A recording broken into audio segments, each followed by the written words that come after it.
Bismillahirrahmanirrahim. Assalamualaikum warahmatullahi wabarakatuh. Alhamdulillahi ala ihsanih wa syukru lahu ala taufiqihi wa amtinanih. Asyhadu an la ilaha illallah wahdahu la syarikalah ta'ziman li sya'nih wa asyhadu anna Muhammadan abduhu wa rasuluh da'iyan ila ridwanih. Allahumma shalli wa sallim wa ala alihi wa ashabihi wa ikhwanih. Subhanaka la ilma lana illa ma 'allamtana innaka antal alimul hakim wa tub 'alaina innaka antat tawwabur rahim. Allahumma inna nas'aluka ilman nafi'an wa na'udzubika min ilmin la yanfa'. Amma ba'd, ma'asyiral hadirin, jamaah salat maghrib jamaah Masjid Ar-Riyad yang dirahmati oleh Allah.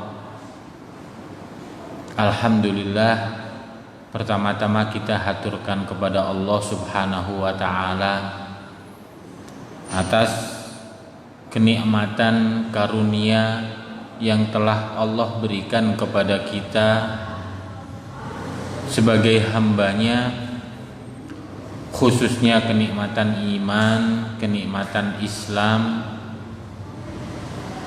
Diberikannya kita taufik, hidayah, inayah untuk bisa berada di majelis ilmu di taman-taman surga,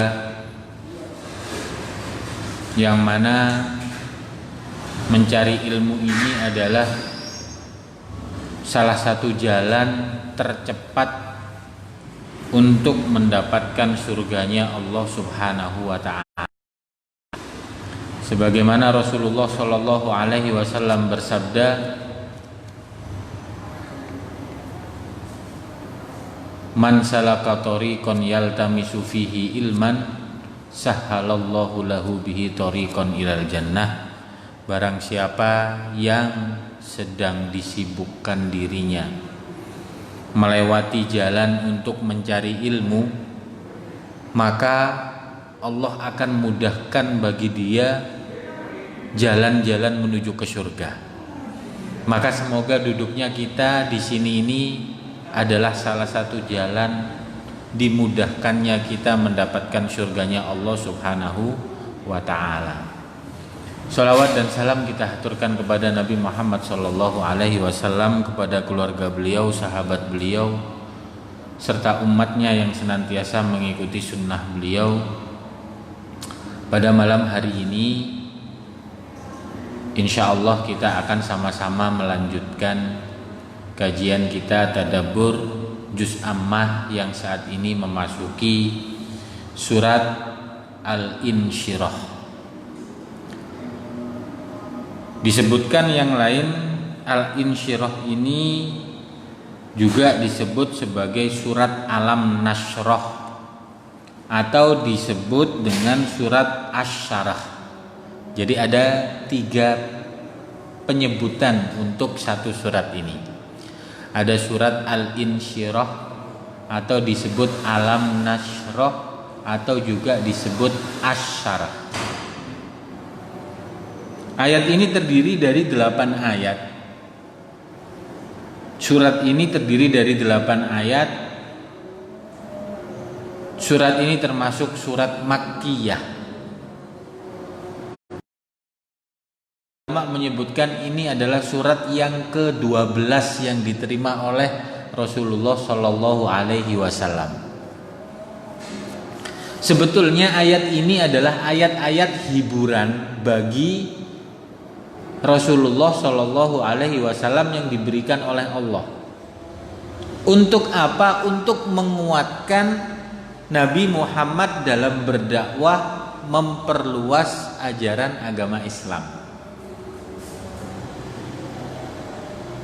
Karena memang yang menapaki jalan kebenaran itu bukan sesuatu hal yang mudah. Tantangannya mesti ada. Karena memang hadiahnya ridhonya Allah dan surganya. Maka akan ada ujian-ujian, akan ada rintangan-rintangan, akan ada kerikil-kerikil, sebagaimana Rasulullah Shallallahu Alaihi Wasallam bersabda bahwa inna asyadda balaan al-anbiya war-rusul summal amsal fa amsal. Bahwa sesungguhnya yang banyak mendapatkan ujian dan musibah itu adalah para nabi-nabi dan rasul-rasul. Kemudian yang keimanannya setingkat di bawah itu, sentikat di bawah itu. Maka Nabi Muhammad di awal-awal risalah kenabiannya itu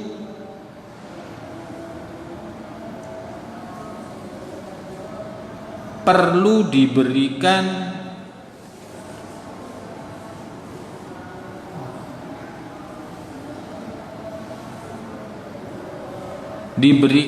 hiburan oleh Allah, karena memang tantangan yang dihadapi oleh Nabi Muhammad itu adalah dahsyat, sehingga Allah menurunkan ayat hiburan ini. Maka kemudian suatu ketika namanya Abu Hurairah itu bertanya kepada Nabi Muhammad, "Ya Rasulullah, risalah kenabian seperti bagaimanakah yang awal-awal engkau terima?" Maka kemudian Rasulullah mengatakan kepada Abu Hurairah, "Wahai Abal Hir, Abal Hir, wahai Abu Hurairah, laqad sa'alta ma sa'al." Engkau telah menanyakan sesuatu hal yang tidak pernah ditanyakan oleh orang-orang yang lainnya. Maka kemudian kelanjutan ayatnya ini akan diceritakan berkenaan dengan surat Al-Insyirah ini. A'udzubillahi minasyaitonirrajim. Bismillahirrahmanirrahim. Alam nashrah laka sadrak wa wada'na anka wizrak alladzi anqadha dhahrak wa rafa'na laka dzikrak fa inna ma'al usri yusran inna ma'al usri yusra fa idza faraghta fansab wa ila rabbika farghab. Alam nashrah laka sadrak, ayat yang pertama. Di situ disebutkan artinya alam nashrah laka sadrak, bukankah kami telah melapangkan dadamu? Ini adalah kata pertanyaan. Akan tetapi sebetulnya kata pertanyaan ini bukan Allah sedang bertanya kepada Nabi Muhammad, "Wahai Muhammad, apakah aku telah melapangkan untukmu dadamu?" Bukan bertanya seperti itu, tapi justru untuk menghibur Nabi Muhammad. Seperti seorang bapak ketika ngomong kepada anaknya, "Nak, apakah aku itu sayang kepadamu?" Itu sebetulnya adalah untuk memperkuat bahwa memang bapaknya ini sayang banget kepada anaknya. Sama seperti Allah dalam redaksinya itu begitu. "Bukankah aku telah lapangkan bagimu dadamu, wahai Muhammad?" Tafsir dilapangkan dada ini ada dua. Yang pertama, dalam kata asyarah sendiri itu artinya adalah yang pertama dilapangkan, dibuka, dioperasi secara fisik. Yang kedua adalah tafsir secara maknawi, dilapangkan dadanya. Maka kemudian masuk kepada Abu Hurairah tadi. Abu Hurairah bertanya kepada Nabi Muhammad, "Apakah risalah yang pertama kali engkau dapatkan?" Maka kata Nabi Muhammad, "Engkau bertanya sesuatu yang tidak pernah ditanyakan kepadaku oleh orang lain." Maka kemudian Nabi Muhammad cerita bahwa ketika awal-awal kenabian,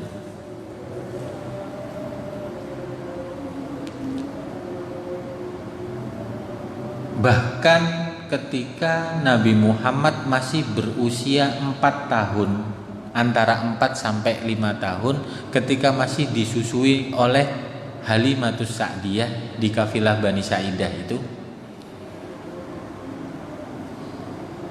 Nabi Muhammad bercerita bahwa ada dua makhluk di atas sana kemudian mengatakan, aha huwa huwa. Apakah dia adalah dia? Maka yang satu malaikat mengatakan, iya, dialah adalah dia. Maka dua malaikat itu kemudian turun mendatangi Muhammad kecil, dipegang lengannya, kemudian ditujukan ke suatu tempat, dibaringkan, kemudian dibelah. Setelah dibelah, maka satu malaikat mengatakan, akhrij minha al-ghil wal hasad.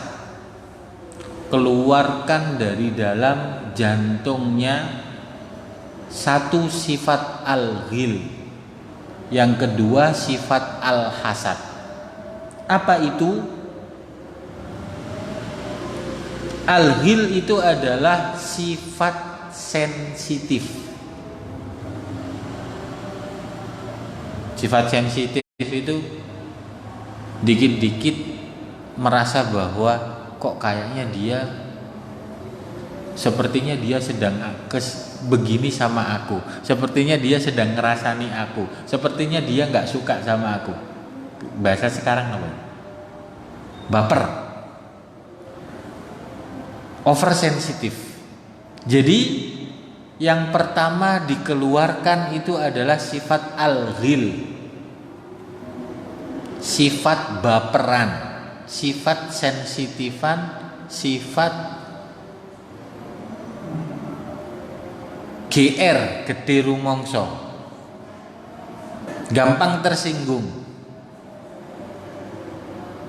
Kemudian yang kedua sifat buruk yang dikeluarkan, yang kedua adalah sifat hasad.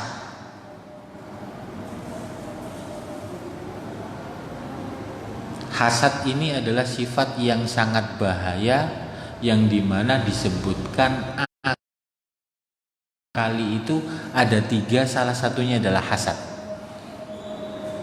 Iblis berbuat seperti itu karena hasadnya iblis kepada Adam. Dosa pertama yang terjadi di langit itu penyebab pertamanya adalah hasad. Dosa pertama di muka bumi ketika dua putranya Nabi Adam, Qabil dan Habil, yang Habil dibunuh sama Qabil, itu urusannya adalah urusan hasad. Dosa pertama di langit urusannya hasad, dosa pertama di bumi adalah urusannya hasad. Maka hasad ini adalah dosa yang amat sangat berbahaya. Sampai disebutkan hasad itu seperti api yang membakar kayu bakar. Iyakum wal hasada fa innal hasada yakulul hasanati kama takulun naru al hatab. Hati-hatilah kalian terhadap sifat hasud, karena sifat hasud itu sesungguhnya bisa memakan kebaikan kalian sebagaimana kebaikan dimakan oleh, sebagaimana kayu dimakan oleh, sebagaimana api memakan kayu bakar. Kita punya amalan yang banyak nih Pak, tapi kita punya banyak hasudnya. Amalan yang banyak itu akan hilang, binasa karena dimakan oleh hasud. Kenapa kok bisa begitu?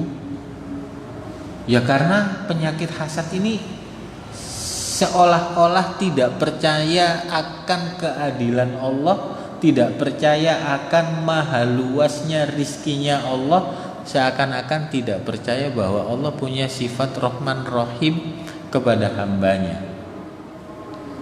Ada orang diberikan kenikmatan, kita sakit hati. Ada orang diberikan kesusahan, kita berbahagia. Hati-hati dengan sifat yang seperti itu. Maka dua sifat ini kemudian diambil sama malaikat, diganti dengan dua sifat, ar-ra'fah war-rahmah, rasa kasih dan juga rasa sayang, sifat lembut dan juga rasa sayang. Maka kalau pingin hati kita itu dilapangkan oleh Allah, sebagaimana Nabi Muhammad dilapangkan, maka keluarkan semua sifat-sifat yang buruk itu tadi, khususnya sifat oversensitif sama sifat hasad. Kemudian Nabi juga pernah cerita bahwa ketika Nabi Muhammad nanti ketika mau Isra Mi'raj, dibelah lagi dadanya untuk yang kedua kali. Yang kedua kali ini kenapa kok dibelah? Karena mau ketemu dengan Allah. Maka dibelah, dibersihkan lagi sifat-sifat kotor yang ada di dalam tubuhnya. Sifat apa itu? Kata Nabi Muhammad kemudian menceritakan ada dua sifat lagi yang dikeluarkan, yaitu yang pertama adalah al-khauf, yang kedua adalah al-hazan. Al-khauf itu adalah rasa takut untuk menghadapi masa depan. Al-hazan itu perasaan untuk hal-hal yang telah berlalu. Maka 4 sifat inilah yang perlu kita beresi dalam diri kita agar kita punya kelapangan hati yang luas. Alam nashrah laka sadrak, bukankah aku telah melapangkan bagimu dadamu wahai Muhammad. Ini adalah kenikmatan pertama manakala seseorang mempunyai kelapangan hati. Caranya bagaimana? Hati itu bisa menjadi sumur, bisa menjadi samudra.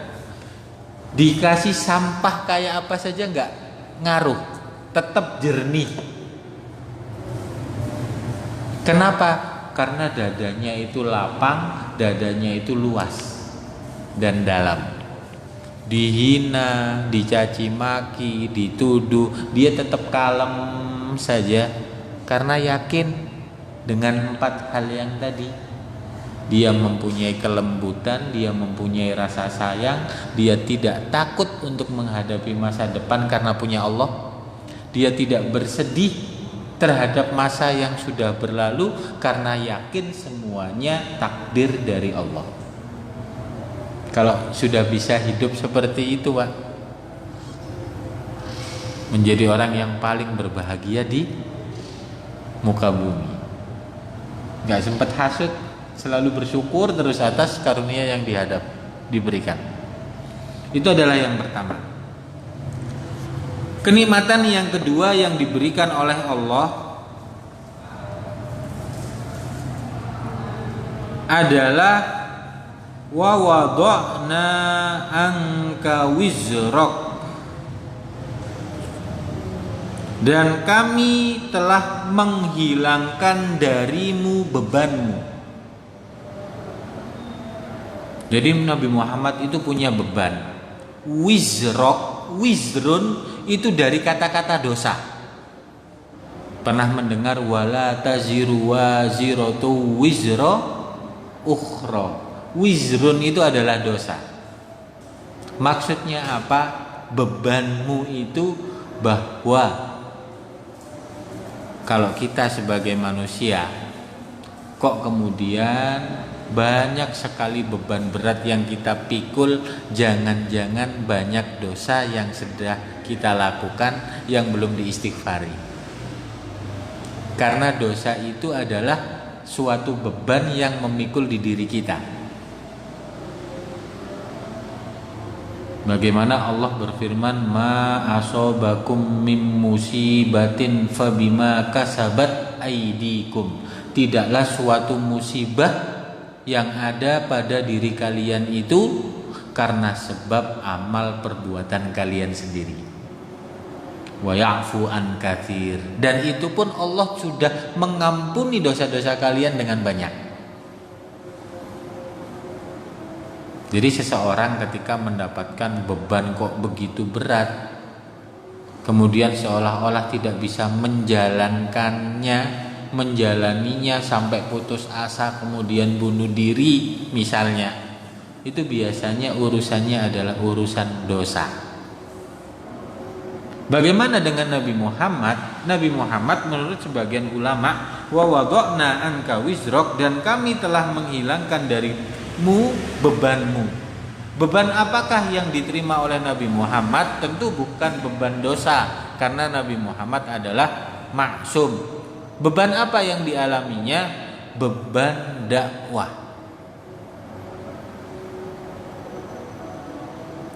Apakah beban dakwah itu menjadi berat? Berat. Ada seseorang yang menginginkan kebaikan bagi orang lain, tapi orang lain itu justru tidak mau untuk mendapatkan kebaikan tersebut. Kira-kira kita ini akan terbebani apa enggak? Contoh, kita menunjukkan jalan. Adik kita atau orang yang kita sayangi, "Dek, tolong jangan ke kiri, karena ke kiri itu ada jurang, nanti kamu terjerumus. Lewatlah ke kanan, di situ jalan pintas yang akan menuju segera ke keselamatan." Ini orang yang kita kasih tahu, kita sayangi, kita ternyata nggak mau ambil jalan kanan, tapi maunya ambil jalan kiri terus. Itu kita terbebani apa badan? Terbebani. Itu adalah terhadap objek yang didakwahi itu berat. Belum lagi tantangan yang dihadapinya, caci maki, intimidasi, siksaan, ancaman, bulian, itu pasti ada. Ditambah lagi ketika mendapatkan perintah dari Rabbul Alamin untuk menjalankan amanah misi yang sangat berat. Tentu itu kan berat. Maka Allah memberikan hiburan yang kedua kepada Nabi Muhammad. Yang pertama, dilapangkan dadanya dengan cara tadi kalau mau melapangkan. Yang kedua adalah dengan diangkat beban-bebannya. Kemudian kita sudah tahu bahwa kalau kita hidupnya sedang banyak beban, berarti yang perlu diselesaikan tadi, alladzi anqadha dhahrak, yaitu anqadha dhahrak, yang telah memberati punggungmu.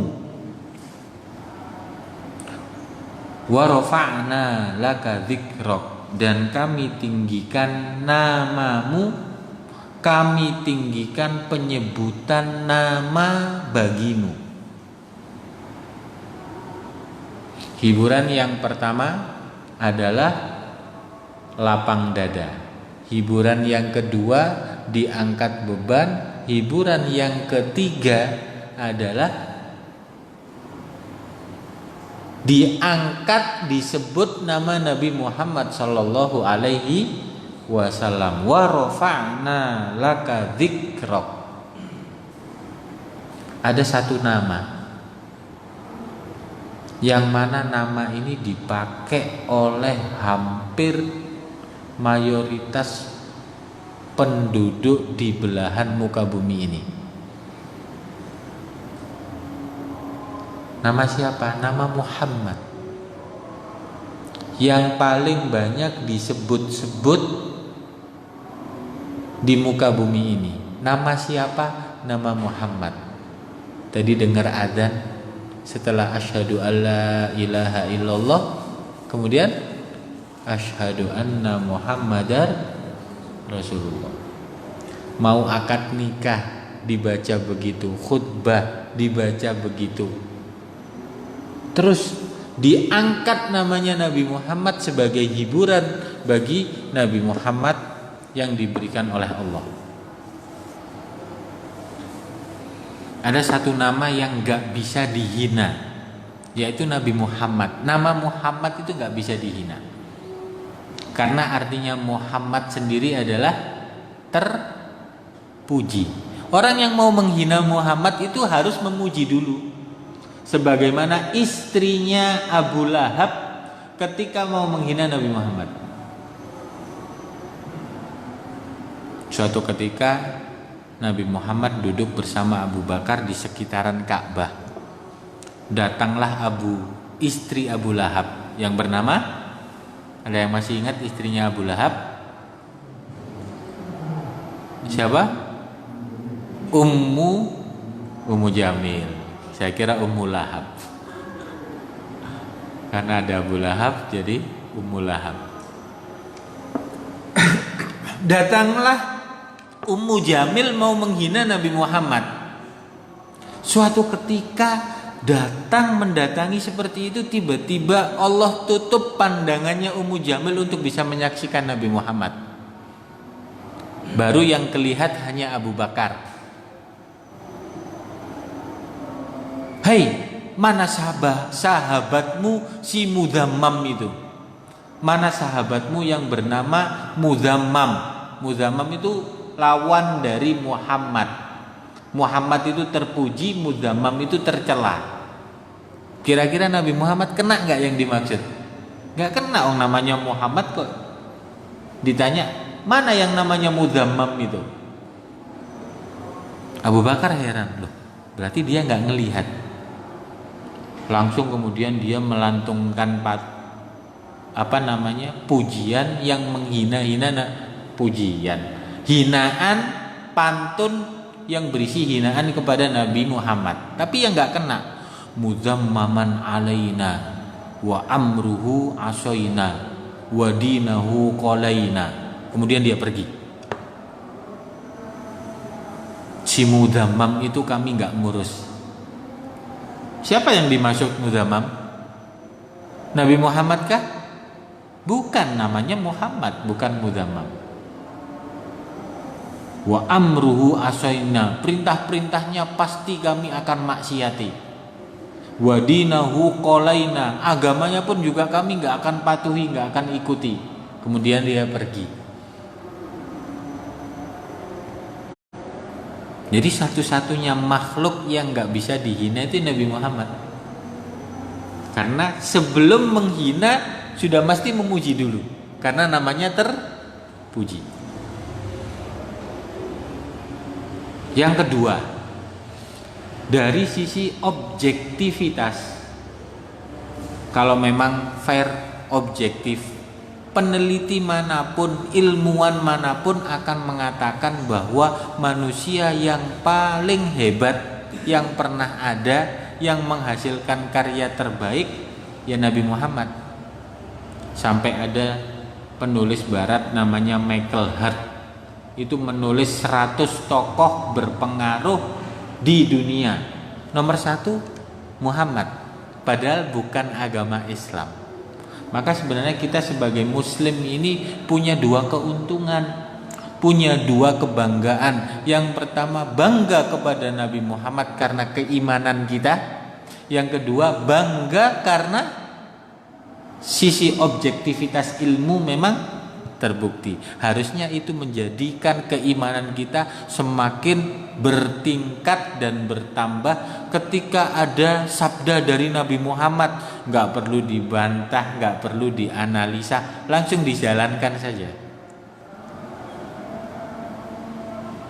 Hiburannya ada 3. Saya ulang, yang pertama, dilapangkan dadanya. Agar kita lapang, tadi bagaimana?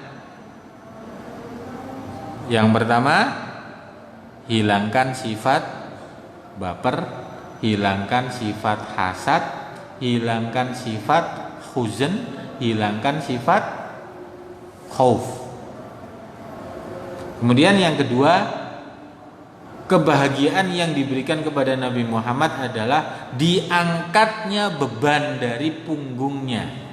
Kalau bagi kita, bagaimana cara mengangkat beban-beban kita? Hilangkan dosa-dosa. Yang ketiga, disebut nama-nama Nabi Muhammad. Caranya bagaimana agar kita ini dikenang oleh orang lain? Kita punya usia yang sangat singkat, maka pilihlah amalan-amalan yang seandainya usia kita sudah meninggal, tapi amalan kita masih kekal abadi. Cari amalan apa itu yang bisa disebut-sebut oleh orang lain walaupun masih meninggal diri kita. Di sini mungkin misalnya apa? Wakaf apa, dinamakan si muwakifnya, kemudian sedekah jariyah apa, maka itu bisa dilakukan agar usia kita yang singkat ini boleh singkat tapi amal jariyah kita masih panjang. Seperti tafsir Imam Ibnu Katsir ini, orangnya mungkin sudah nggak ada, tapi ilmunya masih bisa dimanfaatkan oleh orang banyak. Seperti itu. Kemudian hiburan yang keempat, fa inna ma'al usri yusra, inna ma'al usri yusra. Maka sesungguhnya ma'a bersama dengan al-usr. Usr itu adalah kesulitan. Semua kesulitan itu adalah al-usr. Kemiskinan, ujian, cobaan, kematian, kemudian semua kesulitan itu adalah al-usr. Sesungguhnya bersama dengan kesulitan ada yusrun, ada kemudahan. Ma'a ini bisa diartikan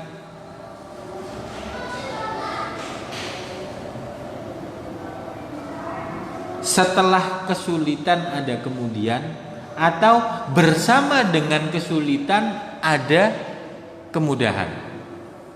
Apa bedanya? Padahal ma'a itu artinya bersama. Tapi yang paling cocok itu menafsirkan ayat dengan ayat. Di ayat yang lain itu ada ayat yang berbunyi gini.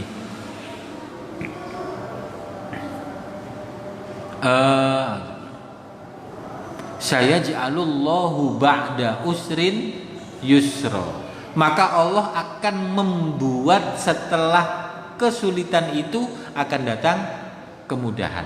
Nah, dari situlah tafsir ini, maka sesudah kesulitan akan datang kemudahan. Ini bagi yang berpegangan ma'a itu adalah sesudah. Tapi bagi yang mengatakan ma'a itu bersama, boleh juga. Karena biasanya setiap ada kesulitan itu akan ada solusi. Dulu kita nggak pernah mengenal yang namanya air mineral seperti ini.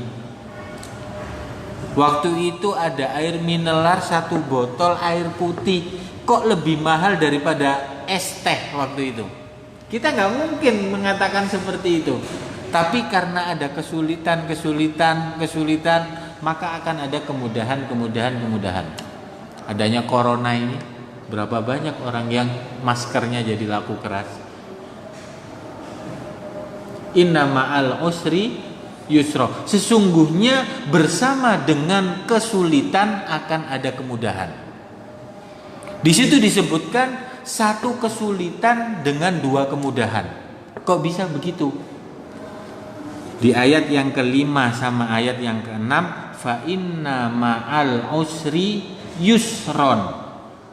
Inna ma'al usri yusron. Untuk al-usri pakai alif lam. Alif lam itu dalam bahasa Arab itu adalah ma'rifah. Dalam bahasa Inggris artinya definitif. Itu kesulitannya itu jelas, satu kesulitan. Kemudian yusron di situ tidak pakai alif lam. Artinya undefinitif atau artinya nakiroh, tidak diketahui. Kesulitannya 1 diketahui, tapi solusinya 2 tidak diketahui. Bisa jadi dari sisi kiri, bisa jadi dari sisi kanan. Biasanya memang seperti itu. Yang namanya pertolongan Allah itu datangnya memang setelah kesulitan. Ada kelulusan sekolah itu setelah memang ada ujian nasional. Oke, betul?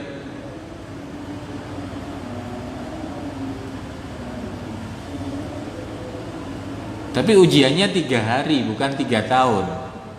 Nah kalau 3 tahun ujian terus, berarti yang wizrun tadi itu harus dibenahin.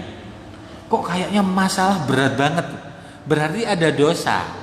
Berbeda dengan para nabi dan rasul. Walaupun ujiannya banyak, tapi sudah diberikan kelapangan dada, sehingga untuk menyelesaikan masalah itu sederhana. Bisa membedakan ya. Jadi ini bukan berdiri di antara dua kaki. Katanya orang muslim gak akan ada ujian karena sudah dimudahkan urusannya. Bukan begitu. Tetap diberikan ujian, tapi sudah diberikan kuncinya.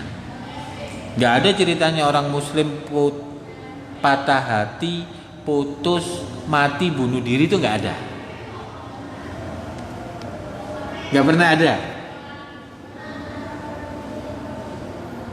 Kemudian sampai mengambil jalan yang haram untuk menyelesaikan solusi, itu nggak ada.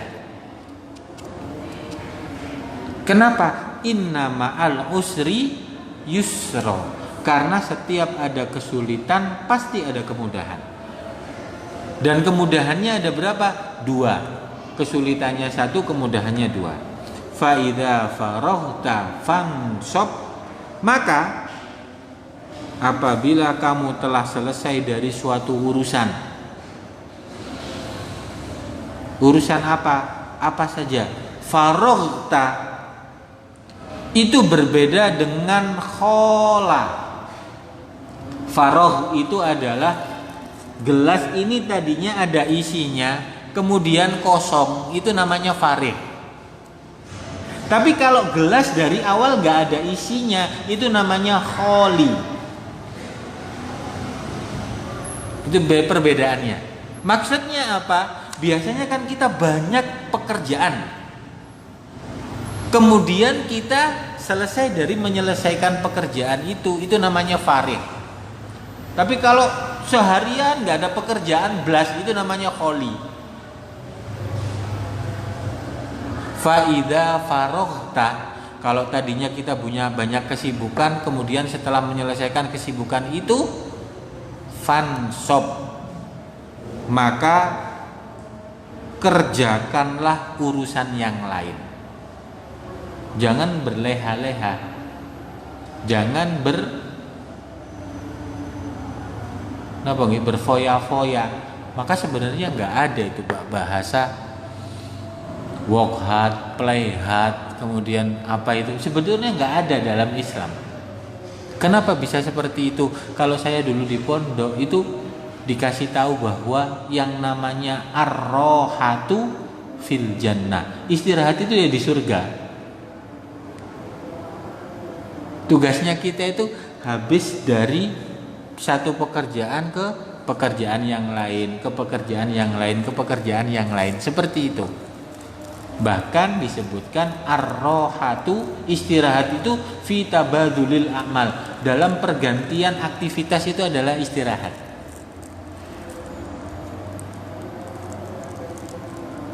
Apalagi kalau Nabi, pernah kenal Nabi itu cuti? Gak ada. Faida farohta fansob. Kalau kita sudah selesai dari mengerjakan satu urusan, maka lanjutlah untuk melaksanakan pekerjaan berikutnya. Wa ila rabbika farhub, pakai wa, kata penghubung, dan kepada Tuhanmu lah, kepada Rabbmu lah hendaknya kamu berharap. Semua pekerjaan tadi itu jangan hanya sekedar pekerjaan dunia. Sayang, tidur bisa menjadi berpahala manakala wa ila rabbika farhab, kepada Rabb kita lah kita berharap.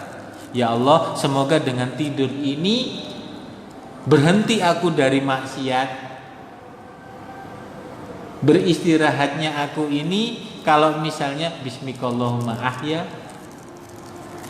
alhamdulillahilladzi ahyana ba'dama amatana. Tidur jangan sekedar tidur, jadikanlah tidur kita ini yang beribadah. Rugi kalau tidur cuma sekedar tidur. Wa ila rabbika farhab, dan kepada Rabbmu lah hendaknya kita itu berharap. Makan jangan sekedar makan. Kullu amalin lam yabda bil basmalah fahuwa abtar. Setiap pekerjaan kok tidak dimulai dengan bismillah, maka pekerjaan itu akan terputus, nggak ada nilainya. Itu maka al-insyirah ini sebagai hiburan yang diberikan Allah kepada Nabi Muhammad dengan dilapangkan dadanya, diangkat beban-bebannya, ditinggikan namanya, kemudian diberikan dua kemudahan di antara satu kesulitan. Semoga kita semuanya bisa meneladani tersebut. Kita diberikan kelapangan hati, diangkat semua masalah-masalah kita. Kita dikenang oleh manusia-manusia karena kebaikan amal-amal kita, dan kemudian kita diberikan solusi dengan dua solusi setiap satu musibah, satu kendala yang sedang kita jalani. Hadanallahu ayyakum ajmain. Subhanakallahumma wa bihamdika asyhadu an la ilaha illa anta astaghfiruka wa atubu ilaik. Assalamualaikum warahmatullahi wabarakatuh.